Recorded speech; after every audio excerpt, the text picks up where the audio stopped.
Attends. D'où Superman il a des pouvoirs électriques? Bonjour. Depuis 10 ans et le début du Marvel Cinematic Universe, avec notamment le premier Iron Man, les super-héros font partie de la culture populaire de base.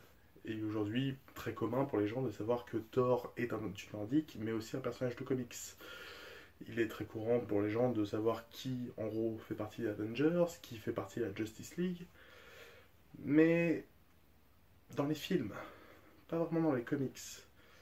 Et beaucoup de gens ont peur de commencer les comics parce que ça existe depuis les années 30, ces saloperies-là. Si vous voulez lire Superman, il faut commencer en 1938 et lire près de 3000 comics. C'est énorme. Tous les fans du médium vous le diront, le plus dur c'est de trouver une porte d'entrée dans l'univers des super-héros. Vous voulez commencer Batman? Instinctivement, on se tourne vers Batman numéro 1 pour avoir les premières histoires. Mais non! La première histoire du Chevalier Noir se trouve dans Detective Comics numéro 27. Et le néophyte s'attendant à avoir un Bruce Wayne semblable à celui des films de Christopher Nolan ne retrouvera pas le personnage auquel la pop culture l'a habitué. Dans ses comics, Batman fait des blagues, il sourit et il tue des gens. La première règle est de commencer à lire les histoires du personnage qui vous intéresse. Les créateurs sont bien conscients des difficultés qu'ont les nouveaux venus à rentrer dans le médium. Et donc, ils font en sorte, pour un bon comics, de faire en sorte que vous n'ayez rien d'autre à lire pour lire une histoire. C'est une phrase très célèbre de Stan Lee.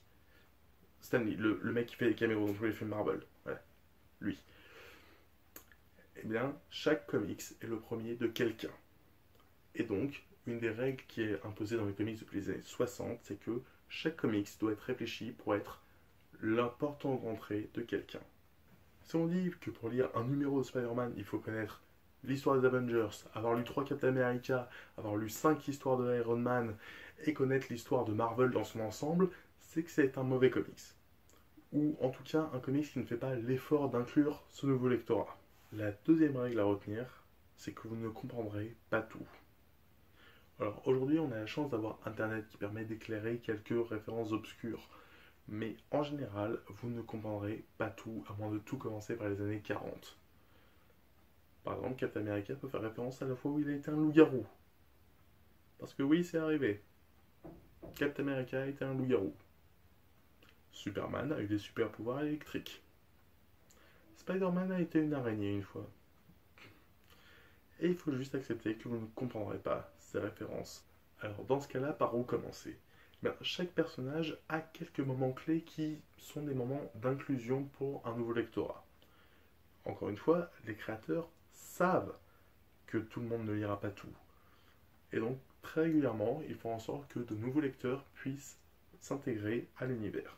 Pour intégrer de nouveaux lecteurs, les Big Two, donc les deux grosses entreprises, DC et Marvel, ont chacune une politique. DC préfère renouveler son univers régulièrement, le rafraîchir pour intégrer de nouveaux lecteurs, alors que Marvel préfère avoir une seule histoire longue qui, d'un côté, satisfait les fans, mais d'un autre côté, peut paraître assez hermétique à de nouveaux lecteurs, même si, une fois qu'ils y sont rentrés, ils ont à peu près toutes les clés grâce à l'interconnectivité de tous leurs personnages. Pour ce qui est d'intégrer de nouveaux lecteurs, c'est clairement DC qui a fait le travail le plus radical en faisant plusieurs reboots, par exemple dans les années 80 ou en 2011, avec son New 52, qui avait pour but de créer un nouvel univers pour intégrer de nouveaux lecteurs. Dans les années 80, DC avait déjà opéré cette politique de renouvellement dans son univers avec Crisis on Infinite Earth, qui à la fois célébrait les 50 ans de la compagnie et en même temps relançait l'univers complètement. Plusieurs histoires ont été créées pour remplir cet objectif. Man of Steel donne une nouvelle origine à Superman, Batman année 1 donne une nouvelle appréciation des débuts du super-héros, et George Pérez, auquel ont été confiés les Wonder Woman, décide de traiter l'Amazon comme si c'était la première fois qu'elle apparaissait au public. DC a continué cette politique dans les années 90, 2000, mais surtout en 2011 avec ce qui s'appelle le New 52, le nouveau 52, parce qu'il y a 52 univers parallèles acceptés, qui avait encore une fois pour but d'intégrer de nouveaux lecteurs à cet univers. Alors, ce New 52 a eu ses détracteurs comme ses supporters, et ça c'est une question qui méritera sa propre vidéo parce que c'est un sujet super vaste. Mais en gros, c'est fait pour que vous puissiez commencer à lire tous les super-héros de DC à partir de 2011, comme s'ils n'avaient jamais existé avant. Sauf qu'ils ont existé avant. y compris dans le New 52. En gros, ils existent depuis 5 ans, sauf Batman qui existe depuis 10. On fera la vidéo là-dessus. La politique de Marvel a justement été d'aller dans la direction inverse, de privilégier une continuité fluide. Dites ça 3 fois très vite, vous allez voir, c'est pas facile. À l'opposé de DC qui relance ses personnages régulièrement. En gros, Superman, ce qu'il faisait en 1940 n'est plus valide aujourd'hui. Ce que faisait Captain America en 1940 est encore valide aujourd'hui. En tout cas, que ce soit DC ou Marvel, chaque super-héros a ses portes d'entrée faites pour intégrer un nouveau lecteur.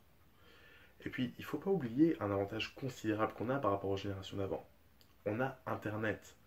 DC et Marvel ont chacun leur wiki spécifique qui nous explique par quel numéro commencer si on veut commencer un personnage précis.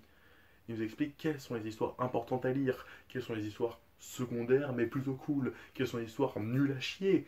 Oui, on parlera de la saga des clones de Spider-Man, rassurez-vous, on en parlera. En tout cas, cet avantage permet à notre génération de commencer les comics et de commencer avec ces personnages qu'on connaît grâce au film, mais qu'on ne connaît pas vraiment parce qu'on ne les connaît que grâce au film.